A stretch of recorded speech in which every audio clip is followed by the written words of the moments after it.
Hello everyone, তোমরা সকলে কেমন আছো? আশা করছি সকলে ভীষণ ভালো আছো, সুস্থ আছো। আর আমরাও কিন্তু বেশ ভালো আছি। আর আমার নতুন আরও একটা ব্লগে তোমাদের অনেক অনেক ওয়েলকাম। আগের ব্লগে তো আমি দেখালাম যে আমি এসেছি বাপের বাড়িতে। তো অনেক দিন পরে না একটু রাস্তায় ঘুরতে বেরোলাম। অনেক দিন পরে বলতে বাড়ি থেকে তো বেরোনো হয়, তবে বান্ধবীদের সাথে একদমই বেরোনো হয় না। সেটাই বললাম যে অনেক দিন পর একটু বান্ধবীর সাথে বাইরে বেরোলাম। দেখো, বিয়ের আগে তো প্রায় বেরোনো হতো, হাতে একটু সময় পেলেই ঘুরতে বেরিয়ে পড়তাম। তবে এখন তো আর সেটা হয় না। তো অনেক দিন পর বেরিয়ে না একটু ভালো লাগছে। আর আজকের ওয়েদারটাও না ভীষণ সুন্দর। আকাশে একটু হালকা হালকা মেঘ ছিল, বেশ হাওয়া দিচ্ছিল। আর এখন না বেশ একটু সন্ধে সন্ধে হয়ে আসছে, তো ভীষণ ভালো লাগছিল। আর এখানে দেখো একটা গাছে কত কাঠগোলাপ ফুটেছে, সেটাই তোমাদেরকে আমি দেখাচ্ছিলাম। আর দেখো আজকের আকাশটা হালকা হালকা মেঘ করেছে আর কত সুন্দর হাওয়া দিচ্ছে, বেশ ভালো লাগছিল কিন্তু। আর এর পাশে না একটা মাঠ আছে, তো সেই জন্য একদম ঠান্ডা একটা হাওয়া আসছিল আর ভীষণ ভালো লাগছিল এই গরমের মধ্যে। এরপর একটু সন্ধে সন্ধে হয়ে আসছিল, তো আমরা বাড়ির দিকে চলে যাচ্ছিলাম। আর এখানে আমি দেখাচ্ছিলাম, দেখো একটা পাখি কত একা একা বসে আছে। আমার না দেখে একটু খারাপই লাগছিল, অনেকক্ষণ ধরে পাখিটা এক জায়গায় একা একা বসে রয়েছে। আচ্ছা, এগুলো কি ফুল তোমরা কি বলতে পারবে? এই ফুলগুলো কিন্তু না দেখতে ভীষণ ভালো লাগছিল, সেই জন্যে আমি ভিডিও করছিলাম। তবে এই ফুলের নামটা আমার ঠিক জানা নেই। তোমরা যদি জেনে থাকো তাহলে কিন্তু আমাকে অবশ্যই কমেন্ট করে জানিও।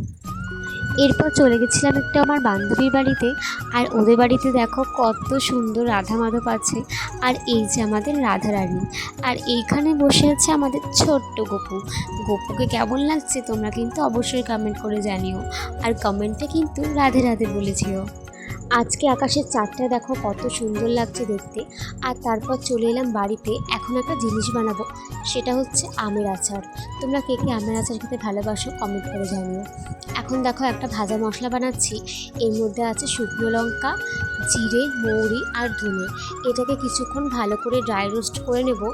আর ড্রাই রোস্ট করা হয়ে যাওয়ার পর এটাকে ভালো করে গুঁড়ো করে নেব। এরপর দেখো কড়াইয়ে ফোড়ন দিয়ে দিয়েছি, 5 ফোড়ন আর শুকনো লঙ্কা। আর তারপর না আমগুলোকে দিয়ে দিচ্ছি। আমগুলো জানো তো বেশি শুকিয়ে ফেলেছিল। আমের আচার বানানোর সময় এতটা শুকোতে নেই, 2-1 দিন রোদ খাওয়ালেই হয়। 2 দিনও খাওয়ানোর দরকার পড়ে না, একদিন ভালো করে রোদ খাওয়ালেই না আমের আচারটা খেতে সুন্দর লাগে। আর এই আমগুলো একটু বেশি শুকিয়ে ফেলেছিল। আর তারপরের মধ্যে আমি নুন দিয়ে দিয়েছিলাম, যেটা ভিডিও করতে পারিনি, মানে ভুলে গিয়েছিলাম। আর তারপর দিয়ে দিয়েছি গুড়টাও একদম ভালো করে গলে গেছে। এখন কিছুক্ষণ ভালো করে ফুটিয়ে নেব। আর নেওয়ার পরে যে ভাজা মশলাটা আমি রেডি করে রেখেছিলাম সেটা এর মধ্যে দিয়ে দিচ্ছি।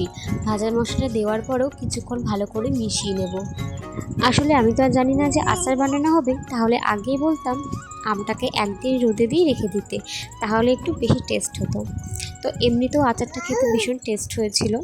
তো আজকের ভিডিওটা এখানে এন্ড করছি। ভিডিওটা কেমন লাগলো অবশ্যই কমেন্ট করে জানিও। আর ভালো লাগলে আমার চ্যানেলটিকে সাবস্ক্রাইব করে দিও। দেখা হবে নতুন একটা ভিডিওতে। ভালো থেকো সবাই, টাটা।